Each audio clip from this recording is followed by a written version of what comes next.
Good morning, Kyle. Good morning, Ann. How are you? I'm terrific. Let's get our show started.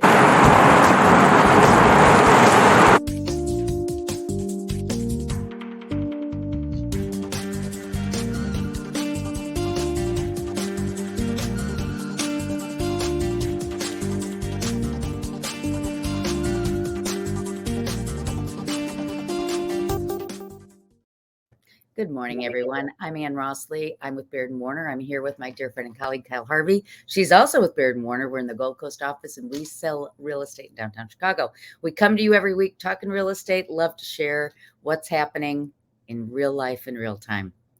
How are you? And you are back in your home. I am back in my home, and what you don't see is it is chaos. I'm getting it's better. It was freakishly awful, and it's now better. So you have a new kitchen now. You have new flooring. Yeah. No, colored. I changed the color. I did not. You refinished your floors. Right. You have a couple new furniture pieces in. I have. So it started with a project, and I have something I needed to do for a long time is renovate the second bathroom, and I did that. But other than that, it was highly unnecessary, all of this work that I did, because it was fun. Well, we're very happy for you. It's been quite the journey. So congratulations. Thank you. Congratulations. Pardon? Weekend. Anything fun or your past week? Anything fun, did you say? Yeah. You know what? It's interesting. I was at a dinner party last evening, and somebody in commercial real estate was seated next to me, and she said, "So how's the real estate market going?" And, I did the typical pitter patter of, inventory's low and, blah, blah, blah. But then I told her I had clients this week who have been waiting for a 4-bedroom duplex down to come on the market. And it came on the market. It came on the market last week, which is a really bizarre time for it to come on the market. We went in to look at it, as did about 20 other people. Wow. One of 3 multiple offers. Wow. And we had to pay well over list price in order to win the day. And you won the day. We did win the day. Oh. Yeah. So now their unit will be coming on the market first of the year. So wait. Let me ask you this. Had they targeted that one or just a 4-bedroom down? Yeah, a 4-bedroom duplex down. Those are rare. They're usually 2, 3. Yeah. 3 is very common, but 4 is difficult to find. And that's why when they found it, and it's in great condition, and they are just beyond delighted. And it's in a great part of Lakeview. And good. We're all very excited. And I know you're working with some luxury buyers right now, so you're really busy still. It's interesting, and we're going to talk more about this after we go through stats. I'm working with people who are open to and interested in co-ops, which is, if you guys have been watching us for a long time, you understand that condos in Chicago are much more popular than co-ops. And so, and a lot of beautiful co-op buildings and beautiful co-op apartments have seen price values drop significantly over the past, would you say, 7 years? Mm-hmm. And it's very frustrating to co-op owners because they're such great apartments. So to find 3 separate buyers interested in these kinds of properties in December 2022 is shocking. Yeah, December 2022. So we'll talk more about it. Shall we go? Sounds good. All right. Well, let's talk stats first. And because we're talking luxury today, I'm limiting our conversation to luxury stats. So this first slide is year-to-date sales in MRED. Okay, so what I did is I broke it down by price: under $1 million, $1 million to $2 million, $2 million to $3 million, and 3 up. So the first is just to show you how many properties are under $1 million. Okay. And then the second slide I just take the units that are a million because I want to show you the comparison here. So if you're between $1 million and 2 million, 3,568 sold, down 7% from last year. But look, 1 to 2 million is up 6.3, and 3 million and more is up 20.8 in terms of units. Well, that goes to show price appreciation, probably. Some of those properties would have been under $1 million just a few years ago and are now over $1 million. Well, I think it shows that. I think it also shows the strength of the luxury market continues, but I'm going to show you now the lakefront communities, okay, which have traditionally been more, expensive than the greater Chicago area.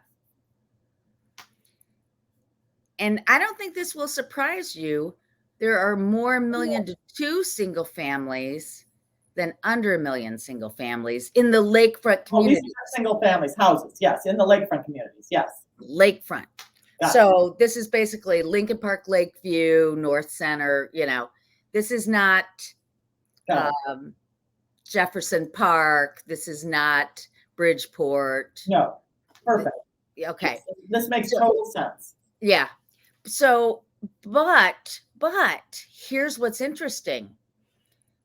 Under $1 million, down 30%. And I think, again, that could be a price appreciation thing. Over $1 million, down 19% this year.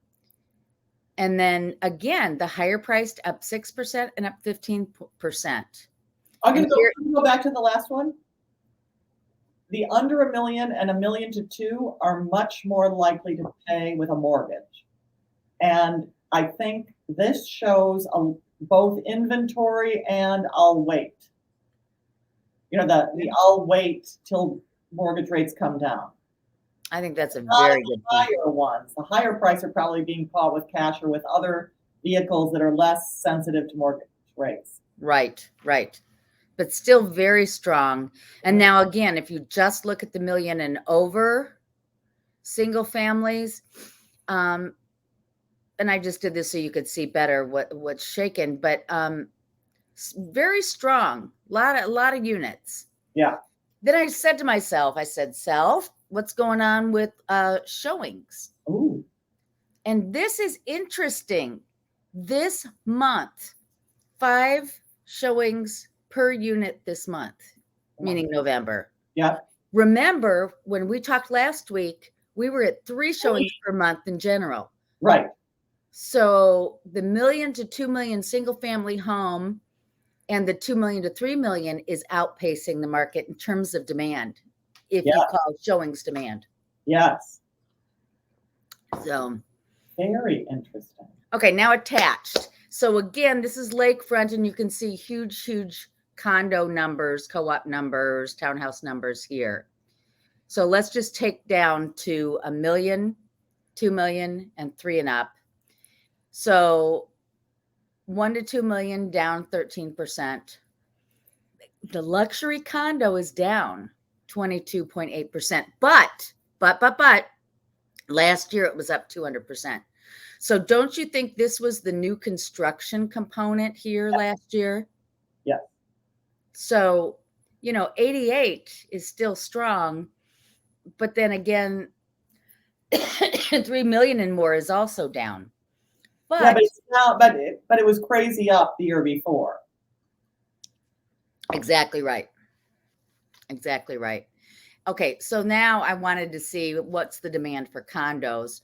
So still it's down versus the rest of the marketplace. 2.5 showings versus 3 is our watermark for a basic property.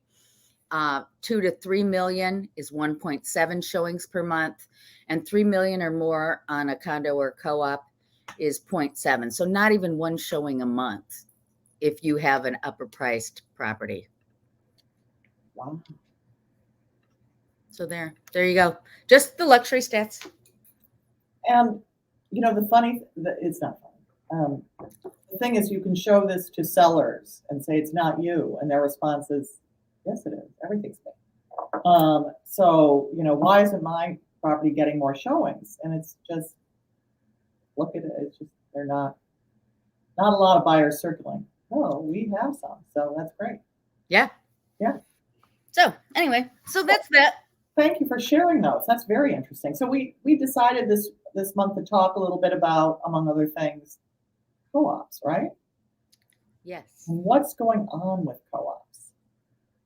So because I have co-op buyers, Ann and I were talking about this. I was trying to get a sense of what is going on with them so I can advise my clients. I have to tell you, there are so many more condos than there are co-ops for sale at any time. Right. Co-ops tend to be mostly in areas with much older buildings. You know, Hyde Park has a bunch of beautiful co-ops, but we're not talking about the Hyde Park market. The near North Side, which includes Streeterville, the Gold Coast. There are some in Lakeview, Lincoln Park, all along Lakeview Avenue and Lincoln Park West. And there's some in Lakeview, that beautiful on one. The Drive, yeah. Isn't that beautiful? Mm-hmm. And then there's some funky ones farther north too, but there's some really interesting ones in like Rogers Park. Yeah. It's the way they were built. Anyway, let's take a look at. So just a quick recap, everybody. If you're not aware of co-op ownership, co-ops were the prevalent form of owning an apartment prior to the 70s when they invented condo law. And you had a leasehold agreement for a property, but you owned shares of a corporation or a beneficial interest in the entire building, as opposed to owning from the drywall in with a condominium. And so go ahead. You want to, I know that you. It was a way in the olden days that developers got money to build a building. So they'd set up a corporation, have people buy in with shares that they would then receive a lease for the amount of shares that they got, a lease to a particular apartment, and then they build the building. And one of the interesting things is, that was the norm. Nowadays, developers get developer loans, and then they sell out the units, or they hopefully sell out the units and pay back the loan. Sometime in the sort of middle olden days, they build them first as apartments and then convert them into condos. Right. One of the things so corporation law is different than condominium law. And in corporations, when you buy into a co-op, the law does not prevent the seller or the building, the corporation, from screening the people, the potential buyers. So you go through this incredible interview process that can be wildly intrusive to today's sensibilities, because the corporation wants only people who can afford to pay the common charges, the stuff to keep the building going, what we would call assessments, HOA. Because otherwise they have to pay for the other people. Who wants to pay for your neighbor's property tax bill? And so it's a very intrusive. It can be a very intrusive process. So you've got to turn over 3 years of tax returns. You have to provide multiple letters of reference from business associates, from your accountants, from social friends. You undergo financial and criminal background checks, and then you have a quite intrusive interview with the board of directors. So it's a process that you don't have to go through in a condominium. And so a lot of people are like, I don't want people to know how really, really rich I am. And I get it. So anyway. And they can turn you down. Oh, and they do. In the olden days, they turned you down for reasons that were nefarious. Yeah. But now they have to follow fair housing laws now. They So do, but they don't. They can hide it behind other excuses, which right. which can be outrageous. Though I have not experienced for my clients any kind of bad behavior. How about you? I've not had bad behavior. I've had 2 clients turned down by co-ops.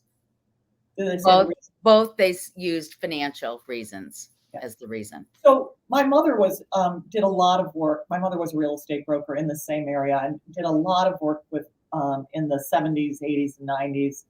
And she would find and let me know in fury. If you ever met my mother, you would know.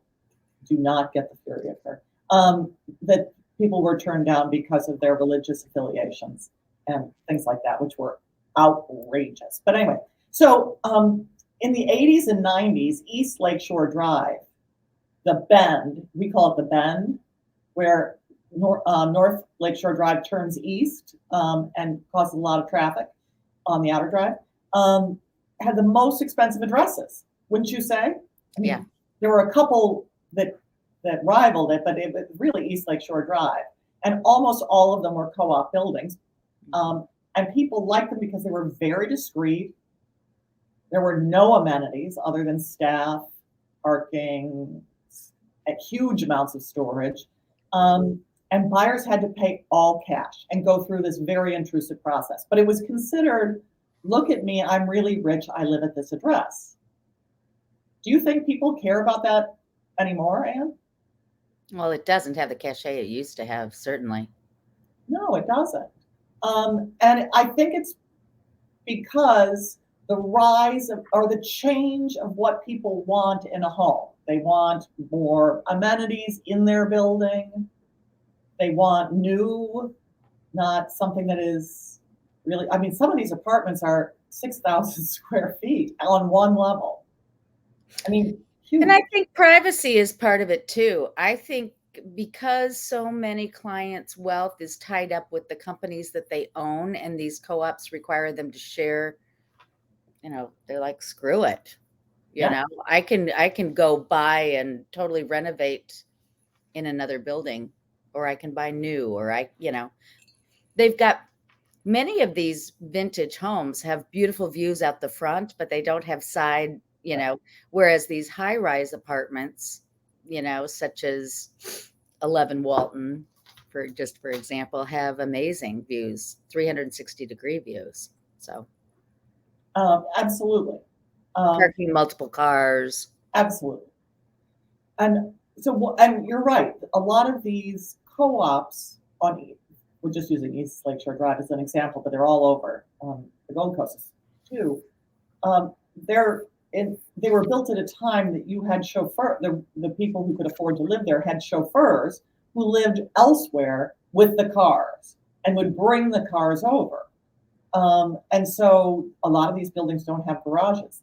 Some of the really expensive ones do. 209 East Lakeshore Drive, which is a lovely building, has garage. 179. 179, 199, 189, but in the higher teens, you park somewhere else. Right. So yes, so yeah, but co-ops are recognized. So I did a dive into looking at how much price appreciation there has been over 10 years. And it is, I mean, over history. And they were selling in the 80s in the 3 million range, which was very expensive in the 80s for an apartment. Right. And they're selling in the threes sort of now, which means they've really dropped in value because the value of the dollar has gone up so much in that time. So it's and some of them are selling for much less, especially the ones that haven't been kept up. So what are co-ops doing about this? Some are doing absolutely nothing, which is unfortunate because it's really hurting their values. But the first step most take, wouldn't you agree, is that they are now allowing people to pay to get financing. They don't require all cash. That's the first step in helping to secure pricing. Yes, most definitely. Do you find that that's the first, their first way of saying, okay, we're not so bad? Yes. Yeah. And I have not seen more than 80% financing allowed. But if you're going to buy into that building, you probably don't care if you have to put down 95%. I mean, get a 20%. Yeah, I see mostly 30% or more required, but yeah. One of the interesting, and I'm looking at it across the street from me, is 1320 North State, a beautiful building of sort of mid-size apartments, sort of the highest, the largest ones, except for their penthouses on the roof, they're bigger than this, but are about 3,000 square feet. So mid-size apartments. And they are making the transaction much more private. So in the olden days, the entire board saw all your personal information, the entire board. And the board could be 10 people. And these are all your neighbors. Look at going through the people you go to clubs with, the people your children are in school with. Yeah, yeah. And not only that, they could be gossips. Mm-hmm. I mean, you're seeing all sorts of private information. And but now, for example, 1320, excuse me, is only limiting it to I think the president and the financial director. That's it. No one else gets to see it. They say it's good or it's not good, and then they shred it. All the information goes away. They do not hold on to it. So I thought that was interesting. But 1320 is going even farther, aren't they? Yeah. We're gonna show a picture of their website. Okay. 199 East Lakeshore Drive, which was actually developed in the 1980s by John Buck and company. They are on a land lease. John Buck would have developed the building as a condo if he could, but because the land is owned by somebody else, they had to lease the land underneath this big, beautiful, I think it's a Rossley building. Beautiful building. So it's a co-op, but they have saved up money to purchase the land at the end of the land lease, which is up in 2027, so 4 years from now. And the board and the building has voted to go condo. Whether it will still do it in 4 years, but it's going to really increase the value of those units, don't you think? Yeah, it will. Yeah, because that's a beautiful location. So let's show you a website that I'm going to show you what 1320 has done. If I could find you people. Okay. Setting, present.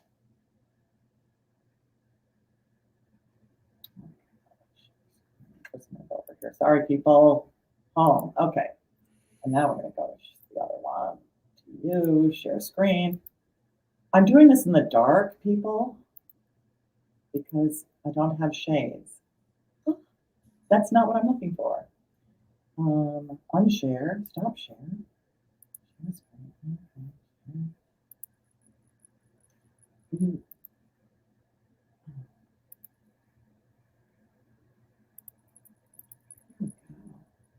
Share screen. Window. How do I get to the other? You're cracking me up. Chrome tab. There we go. Piece of cake. People, I'm nothing but a professional. There you go. There we go. So this is 13.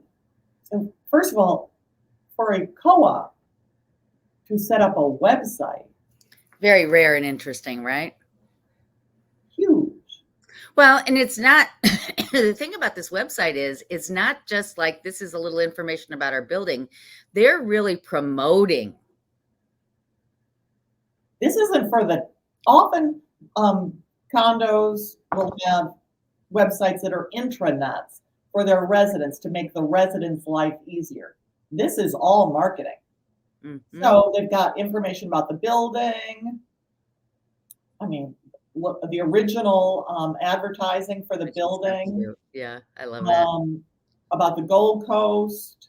I mean, look at this building amenities, showing it off. I mean, it's incredible.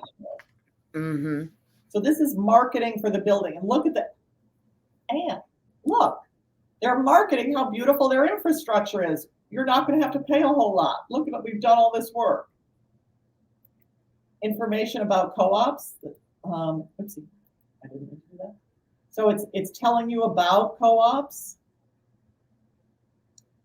See, the board president and the finance committee head. That's it, gets to look at your personal information. And then listings for sale. They have what you can buy in this building on their website.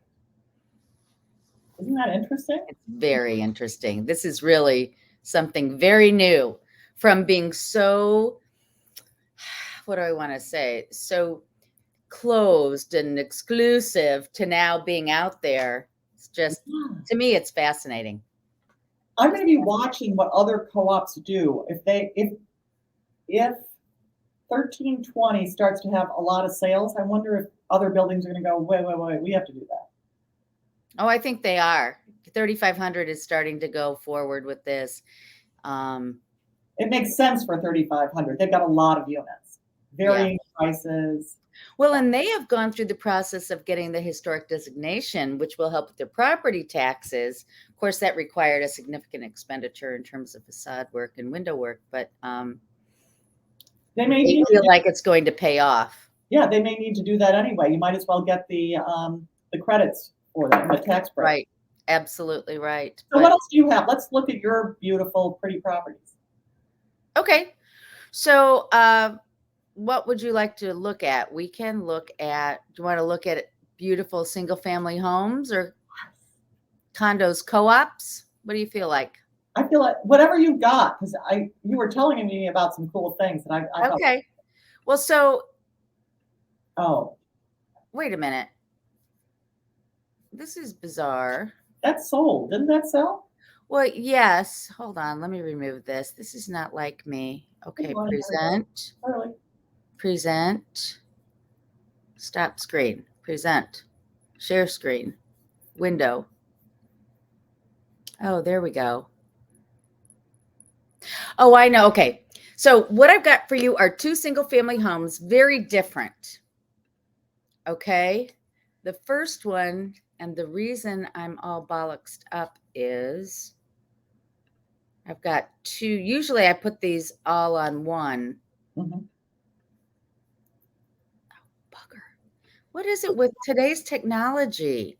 See, for me, it's me. Technology was fine. The bugger, it just all, okay, hold on. There we go. Okay. Oh. So the first one, and the reason I thought this was kind of fun was, okay, these are both $4 million homes that just closed. And that's why I brought them up. They're like the two in the last 3 months, the two most expensive single family homes that have sold. The first one is an Environs that was built in 2015. Now, Environs used to be the builder that did the McMansions in Lincoln Park. So it's kind of fun to see they're going a totally different direction here with a contemporary on a 48 by 128 lot. Wow. Beautiful. Look at that light. This really, we should have pulled this up when we were talking about what's going on with luxury, because this just epitomizes what's happening trend-wise with luxury, right? How long was this on the market? 70 days, maybe. Okay, this is the contemporary version of the Butler's Pantry. Right. Look at that. I want to show the outdoor space because it's incredible. So this is the first deck and patio. This is the view from the exterior rear. And here you can see, this is that patio with the yard and the pickleball / basketball court on top. That's a huge property. Master bedroom. And here's the other trend. You notice no dressers. It's all in the closet. 0 threshold walk-in shower with the freestanding bathtub. Oh, they've got their dresser in the closet here. I'm weeping quietly. This is the lower level. Glorious. With the media room. Okay, this is the roof deck. huge roof deck, fire pit, got the outdoor TV. It's got it all going on, right? Okay. So now, such a bargain at 4.5 million. Such a bargain for somebody exactly. who wants that kind. Or wow, can we get rid So of our? now Get we're rid of going to go look at the opposite. We're going to be in opposite land now. This is in the Gold Coast, 1525 North State, 8,400 square feet, built in 1895. So this is the stayed version, if So you this will. is this is a mansion that Richard Driehaus bought to preserve, the late philanthropist and businessman bought so that he could. I mean, I think he used it for some of his family, but it was also, he has preserved all sorts of historic buildings around, or houses around the Gold Coast, and still gives awards for historic preservation. And it's really striking. He saved this beautiful house. Keep going. Oh yeah. So it's, you know, it has the beautiful old moldings and trim work, but updated with fresh lighting. The interior of this is just stunning. Yeah, here's your big kitchen, but in a more traditional, you know. And I just had to show this because we had the contemporary staircase before. Here's your traditional staircase. But to your point, it's updated. It's not a shabby, dilapidated staircase. It's a fresher version. And here's the big, okay, so this is how big master bedroom. Look at the difference here in the style. I find it really interesting. Just beautiful finishes inside. This is their version of the lower level. More sophisticated. You know what? I'm sensing that this is staged. Because the furniture is so perfectly on trend and white. And yes, except that I'll go back a little bit. Look at the wallpaper and so forth. I think they didn't change that, but I'm thinking those beds are too perfect. Everything is perfect. It's too perfect. Style. Yeah. Anyway, it's just beautiful. And this is the outdoor space. You don't have quite the outdoor space that you do in the other one, but to the north of this house, so nothing is blocking it to the north, because that is the Archbishop's property, and it'll never get built. You're always going to have sunshine and beauty. I mean, it's glorious. Right. How many cars? Probably a lot of cars. Just 2 at 1525, and at the other one there were 3. Yeah. We're over, but I just want to show you one more thing, if I can. Oh, bear with me. I'm going to pull it up here.